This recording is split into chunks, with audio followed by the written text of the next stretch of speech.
Hello, everyone. This is Ashley Mm-hmm. and Jason. Yes, and we are yes, the yes. host of the Loveology podcast, but this is another bonus episode. We call them the Black Lives Matter bonus episodes. It's a series that we are doing right now Mm-hmm. until further notice about the Black Lives Matter movement. So today we're going to be talking about reparations. Yes, Yes, this is something that has come back up. It has been ongoing for a very long time. yes. And I think And also we're going to touch on Juneteenth celebration as well. yeah, absolutely. Mm-hmm. So yeah, reparations, when the slaves were freed, if you don't know, when the slaves were freed, we were all supposed to get 40 acres and a mule. Actually, it did happen. They did give land to some slaves, Mm-hmm. but then they assassinated Abraham Lincoln, Yep, and then the next president that came in took it all back. yep. So I don't know if they actually gave everybody the land, but they took it back. I mean, within not even a year. Like, they didn't have it a year. Yeah, So this was supposed to be given to freed slaves as an economic base, a way to be able to really provide for themselves and to have independence. mm-hmm. So to not have that was crazy, right? Right. So they ended up still having to go work for white landowners, Right. right? So reparations, the idea of reparations goes all the way back to that. And it is important now because, we are dealing with things that come as a result of us not having any autonomy. Yeah, just a financial foothold. Right. We just didn't have anything. They brought us over here and we worked for them. I don't know what the agreement was, but they benefit everything. They benefited from what we did, the hard work, the hard labor. Cotton was a huge boom during that time, and didn't nobody really want to do it in the world. Because it was so labor intensive, Right. right? And so they got free labor, Mm-hmm. and they forced us to do it. Right. And then when the cotton gin was invented, that just really skyrocketed everything. Right. So it's like the whites, they was able to build this foundation. And it's not just the whites in America. That's the misconception. People think that only the white people in America benefited from the slavery that was in America. Actually, all across the world, when you buying and trading this cotton, the UK, they was raising prices, and that directly affected slavery here. Mm-hmm. So yeah, this is for centuries they was making money off of us, and really didn't give us anything. We gave you a place to stay, we gave you some food, but you're building an empire on Right. our backs, Right. literally. Right, absolutely. So this issue is coming back up again. Like I said, over the years, it has been in the air, right? Mhm. But never really, nobody can ever seem to figure out how to do this. But it's coming back up because some people are suggesting, which I think I agree with, that, the only way for true equality, there is such a wealth gap between white and black people, that the only way that we can begin to close that gap is for us to receive reparations, and for us to, because all of these, there's so many, when you deal with, first we're starting out talking about police brutality, but we can't talk about that without talking about so many other things, right? Of like, for the people who feel like black people are just having more interactions with police. Right. There's just so many factors that come Right. into that. And one being is that, maybe some people are stealing things because they don't have money. And why don't they have money? Right. Because of the neighborhoods that they're in, and the economic, the job availability in their neighborhood. Yeah, and if you're a corporation and you sending your jobs off to China Right. or somewhere else because the labor is cheaper, Right. well, what's that going to do to our economy? Then that means some people are going to be left without a job, and that's how you create a lower class. And obviously, when you have less funds, that's most likely that's going to be a higher crime area. Right. And so instead of putting all your money into the police, you should put some money back into your community, Absolutely. education and all that, and that'll help and bring the jobs back. That'll help all of that. Right. Absolutely. And you said something about education, like, money definitely affects education as far as, the public schools that receive more money because of taxes, areas where people make more money, they are able to give more to the schools, or they do give more to the schools, which results in better educated children and things like that. So it just keeps going on and on. So this is why this issue is coming back up. And there was a great essay that was written by Ta-Nehisi Coates, and it was written in The Atlantic in 2014. You can just Google it.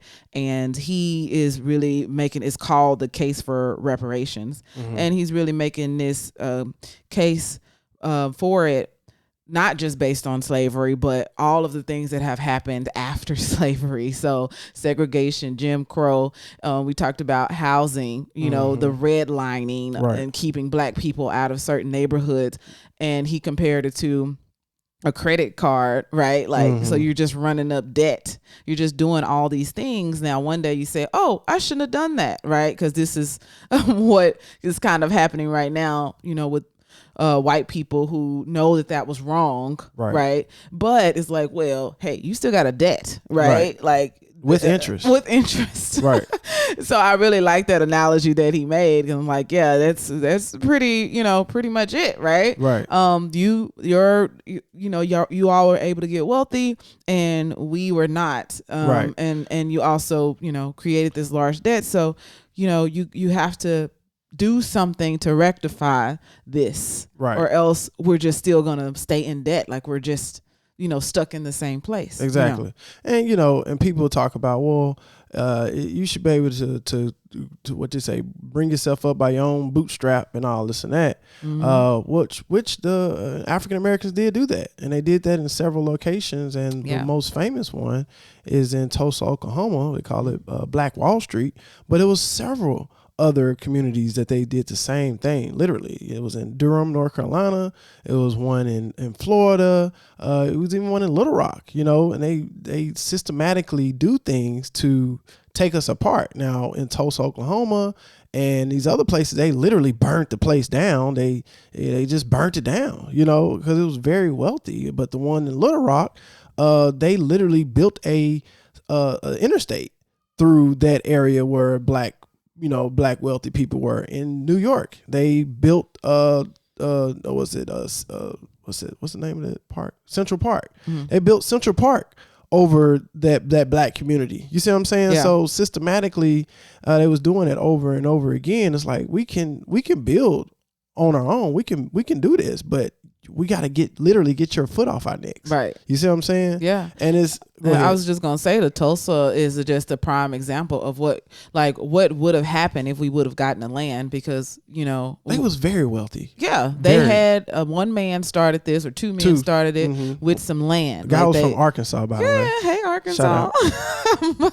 but yeah, he had enough money to go purchase land, and he bought land, and that booming area was a result of us just being able to have something to stand on and keeping the money circulating. And to this day, no other community was able to circulate the dollar so many times. And they said they kept the dollar in that community for like up to a year. That's how much it circulated. Like everybody was like wealthy. Mm-hmm. They had a Model T for their taxi cab service. And today's, if you want to compare it today, it's like having a Bentley for a taxi, mm-hmm. So that's how wealthy they were. And just, the white people just didn't like it. And they, cause some of them wasn't as wealthy. They only had, and we're going to talk more about this, but it's so intriguing. But the state of Oklahoma only had 2 airports, and in Black Wall Street in itself, they had 6 families had their own private planes. Mm-hmm. That's amazing. Yeah. Right. So definitely we're going to talk more about that in a later episode. But I just want to throw this note out there. Mitch McConnell, he said something. He said, we tried to deal with our original sin of slavery. And so he admits that it's an original sin. by fighting the Civil War, by passing landmark civil rights legislation, elected an African-American president, right? He said, I don't think we should be trying to figure out how to compensate for it. First of all, it would be hard to figure out whom to compensate. Well, if I'm not mistaken, it wasn't hard for you to figure out who was black and who was not. You said a drop of blood, right? Right. It was 1/8. You know, you don't need. You look at birth records and stuff. So. Well, listen, we can do hard things, right? Oh yeah. So we just gotta put our mind to it. Yeah. How about we put stop ourselves on saying, the moon, right? Right. So we can surely figure out who's black and who's white. Surely we can figure it out. Like, let's just try. I mean, you paid the Indians, you paid the Koreans, you paid all the Japanese Americans. You didn't pay a lot of these different cultures, but you haven't paid us. Yeah. Who built the country? Right. Well, so there in California, there could be a little hope for this, and this is the last thing I'll say about this. But this is I'll just read straight from this article that I got from the internet. It was a news article. It says in Sacramento, California, a proposal to establish a task force to study and prepare recommendations for how to give reparations to African Americans passed the California Assembly on Thursday. The bill advanced with a 56-5 vote as protests nationwide over police brutality re-energized the movement for racial justice, and activists pressed for sweeping reforms. It is a top priority for the California's Legislative Black Caucus.